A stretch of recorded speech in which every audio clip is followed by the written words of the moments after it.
ఈ ఒక్క తప్పు వల్ల నీ సిబిల్ స్కోర్ అంతా పడిపోతుంది. మీరు లోన్ కోసం అప్లై చేస్తారు, బ్యాంక్ ఆఫీసర్ మీ డాక్యుమెంట్స్ చూస్తాడు, శాలరీ బాగుంది, జాబు బాగుంది, కానీ చివరికి ఒక మాట చెప్తాడు, సారీ సార్ మీ సిబిల్ స్కోర్ లో ఉంది.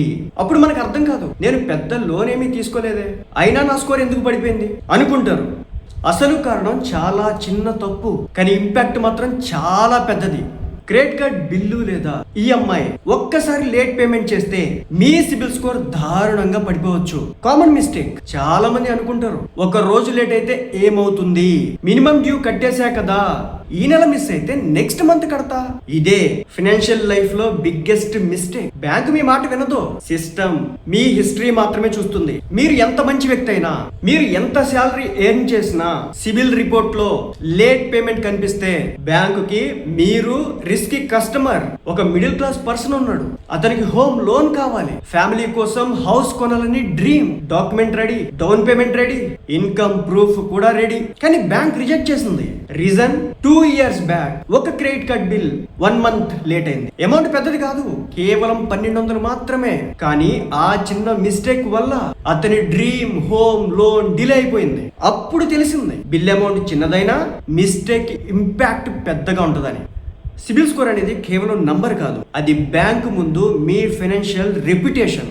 750+ స్కోర్ ఉంటే బ్యాంక్స్ మిమ్మల్ని ట్రస్ట్ చేస్తాయి, లో స్కోర్ ఉంటే బ్యాంక్స్ మిమ్మల్ని డౌట్ చేస్తాయి. లోన్ రిజెక్ట్ అవ్వచ్చు, ఇంట్రెస్ట్ రేట్ ఎక్కువ అవ్వచ్చు, క్రెడిట్ కార్డ్ లిమిట్ తగ్గిపోవచ్చు, ఎమర్జెన్సీ లోన్ దొరకపోవచ్చు. అంటే సిబిల్ స్కోర్ పడిపోవడం అంటే నీ ఫ్యూచర్ ఆప్షన్స్ క్లోజ్ అవ్వడం. క్రెడిట్ కార్డ్ లో డేంజరస్ వర్డ్ ఏంటో తెలుసు, మినిమం డ్యూ. మీకు బిల్ 20,000 వచ్చింది అనుకోండి, మినిమం డ్యూ 1000 మాత్రమే. మీరు 1000 కట్టి రిలాక్స్ అవుతారు, కానీ ఫుల్ బిల్ క్లియర్ చేయకపోతే ఇంట్రెస్ట్ స్టార్ట్ అవుతుంది. లేట్ పేమెంట్ అయితే సిబిల్ ఇంపాక్ట్ అవుతుంది. మినిమం డ్యూ అంటే ఫ్రీడమ్ కాదు, అది డెబ్ట్ ట్రాప్ కి ఎంట్రీ గేట్. ఈ ఒక్క తప్పు గుర్తుపెట్టుకోండి, డ్యూ డేట్ మిస్ చేయడం. క్రెడిట్ కార్డ్ బిల్ కావచ్చు, పర్సనల్ లోన్ ఈఎంఐ కావచ్చు, బైక్ లోన్ ఈఎంఐ కావచ్చు, పే లేటర్ యాప్స్ కావచ్చు. ఒక్క మిస్డ్ పేమెంట్ కూడా మీ సిబిల్ రిపోర్ట్ లో మార్క్ అవుతుంది. మీరు తర్వాత కట్టినా ఆ మార్క్ వెంటనే డిజపియర్ అవ్వదు. మనకు లోన్ ఎప్పుడు అవసరం అవుతుందో తెలియదు, medical emergency, house, education, business are vehicle. అప్పుడు మనీ కంటే ముందుగా బ్యాంక్ చూస్తుంది సిబిల్ స్కోర్. మీ స్కోర్ బాగుంటే డోర్స్ ఓపెన్, స్కోర్ బ్యాడ్ అయితే డోర్స్ క్లోజ్. అందుకే సిబిల్ స్కోర్ ని క్యాజువల్ గా తీసుకోవద్దు, ఇది ఫైనాన్షియల్ పాస్పోర్ట్ లాంటిది. ఇప్పటి నుంచి ఒక 5 రూల్స్ ఫాలో అవ్వండి. డ్యూ డేట్ కి ముందే 2 days ముందే పే చేయండి. ఆటో డెబిట్ ఎనేబుల్ చేయండి. మినిమం డ్యూ కాదు, ఫుల్ బిల్ పే చేయండి.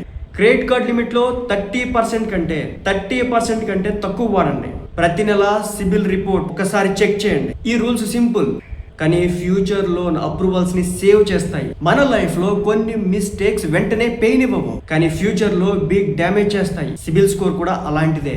ఈ రోజు మీరు ఒక బిల్ లేట్ చేస్తే రేపు మీ dream house, dream car, business loan reject అవ్వచ్చు. కాబట్టి గుర్తుపెట్టుకోండి, మనీ కట్టడం కన్నా టైం కి కట్టడం ఇంపార్టెంట్. ఈ వీడియోని క్రెడిట్ కార్డ్ ఈఎంఐ వాడే వాళ్ళకు షేర్ చేయండి. ఒక షేర్ ఒకరి ఫైనాన్షియల్ ఫ్యూచర్ ని సేవ్ చేయొచ్చు.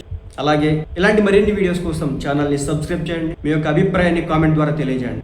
అలాగే 10 మందికి చేరాలంటే హైప్ చేయండి. Thank you.